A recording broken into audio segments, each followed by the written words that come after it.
So a while after their last campaign, Breath of the Wild, our noob DM sits down to run another solo campaign for our local power gamer.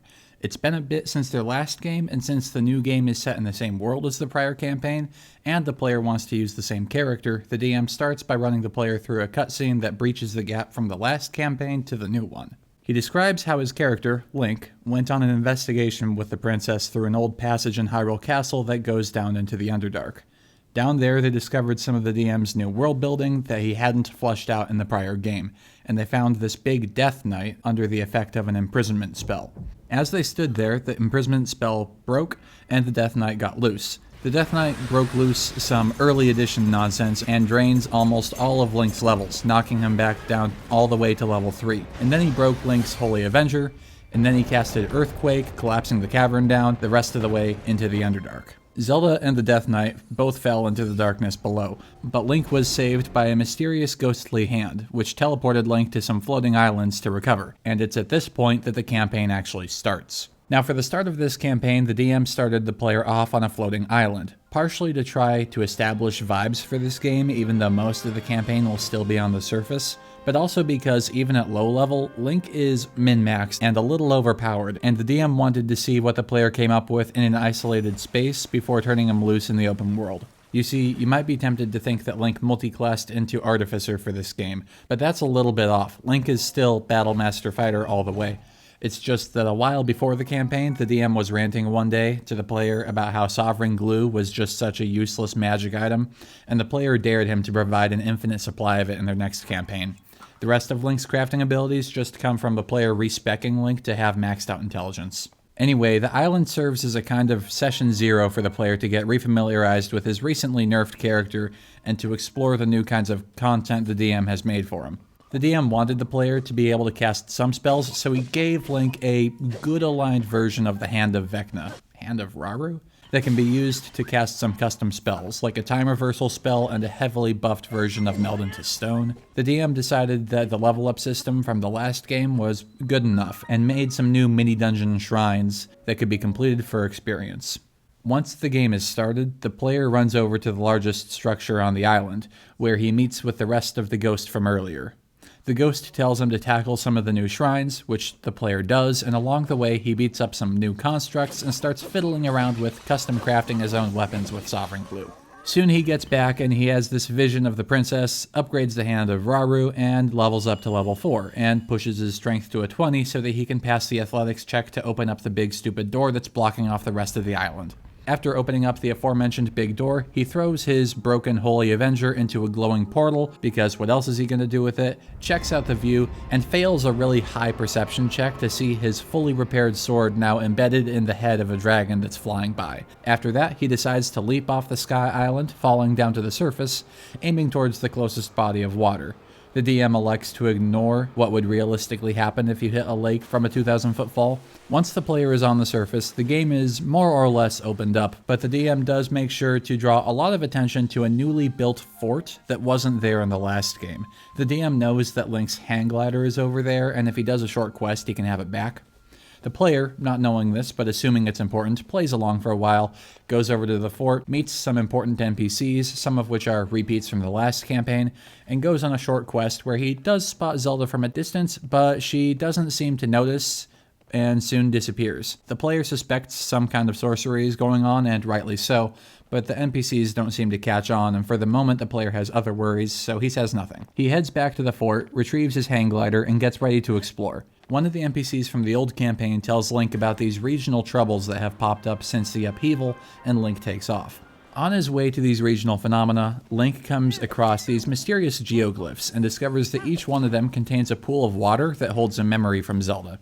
Link meets up with an NPC from the last game who leads him to a forgotten temple that shows where all the geoglyphs are going to be. And the DM put a hint in this room to show which order the different geoglyph memories should go in chronologically, but the player misses this detail since the hint wasn't particularly obvious. But even finding the geoglyphs in random order, it doesn't take very long for the player to figure out that Zelda has probably gone back in time. After just a few memories, the player has learned a lot about the Zonai and about the Death Knight from earlier, who it turns out is named Ganondorf, and he learned about these MacGuffins called Secret Stones, although they don't seem to be very secret, given how much everyone in the past keeps talking about them. The player eventually also realizes that the portal he threw the Master Sword into launched it back into the past as well, and wonders if maybe he should have just jumped into that portal himself. Once Link starts getting to the different regional hubs, he meets up with some familiar faces from the previous campaigns, and each one of the 4 regions gets a mini story arc, although each arc ends up being basically the same.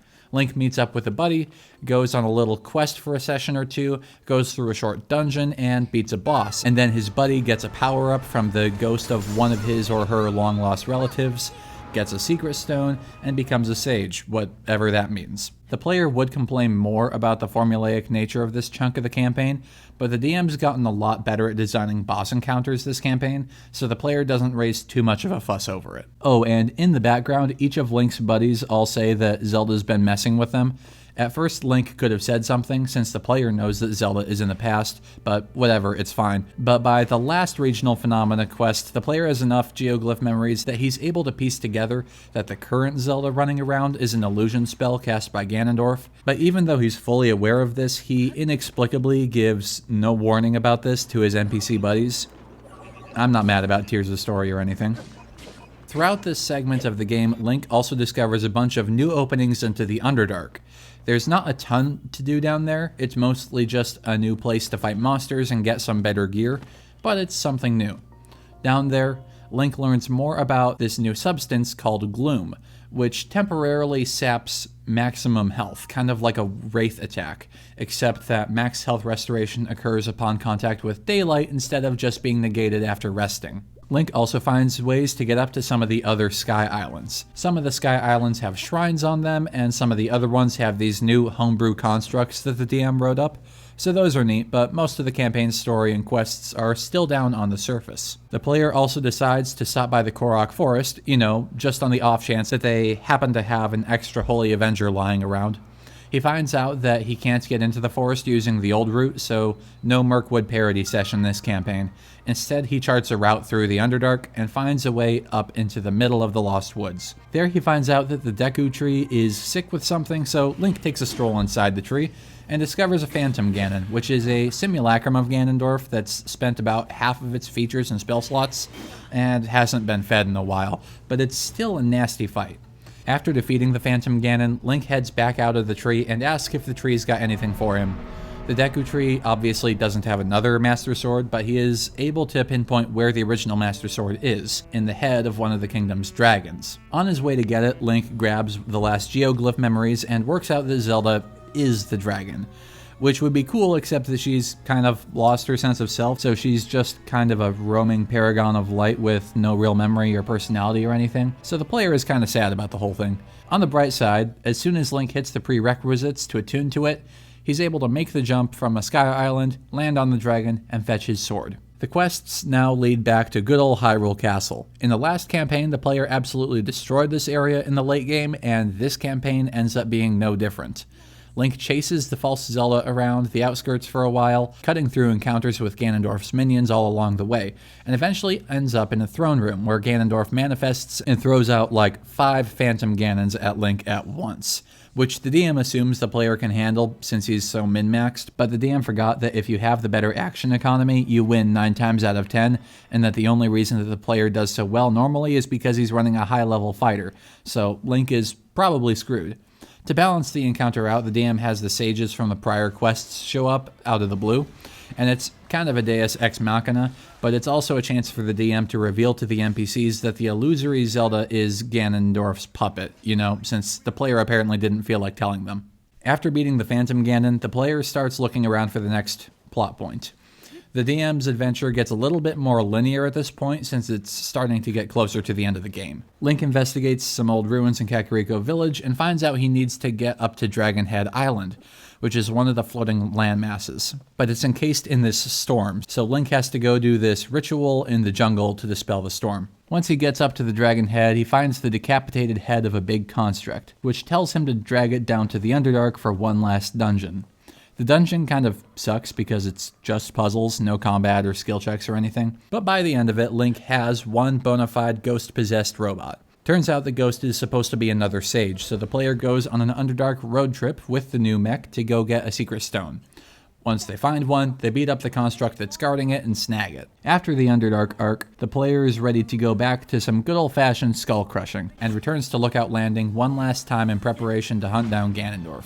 After meeting up with the peeps, he returns to the descent below Hyrule Castle where he and Zelda first found the imprisoned Ganondorf and leaps down into the chasm. Link battles his way through Gloom's approach, making short work of most of Ganondorf's outer defenses until he reaches Gloom's origin.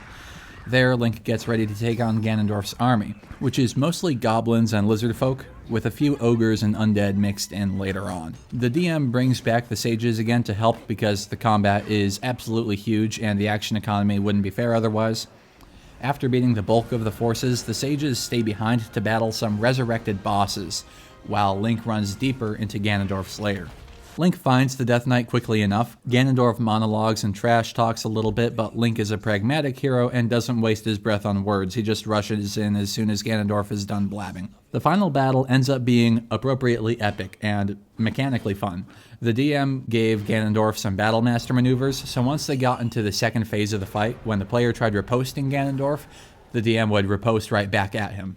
Ganondorf also had a one-time insta-spawn of a bunch of simulacrums, and at about the same time, the sages finally caught up from their own fights, making for a temporary larger-scale brawl. But at the end of Phase 2, Ganondorf pulls out his one-time-per-day Hellfire Orb, which killed his simulacrums but also dropped all the sages to 0 hit points. Now, up until now, Link has been doing fairly well because, as we said before, he's min-maxed. But in the third phase of the fight, Ganondorf pulls out the early edition nonsense he used on Link pre-campaign, and starts draining Link's levels with his stronger attacks. Don't try this at home, DMs. It sounds cool because it makes your BBEG look scary, but in practice, it's extremely hard to do this in a way that's actually fun.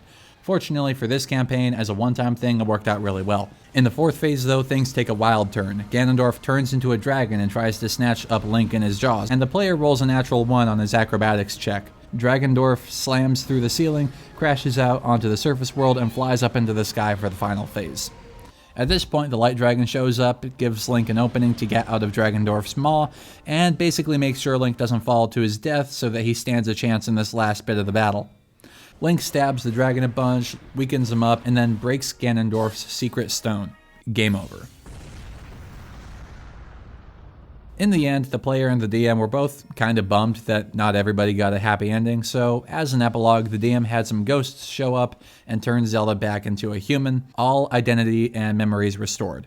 This doesn't make a ton of sense because earlier the DM said that the change was permanent, and the player does go and ask the ghost of Minoru about it, but she was all like, "I don't know, bro, but it smells like chronomancy to me." The player lets it slide, and that is where they end the campaign.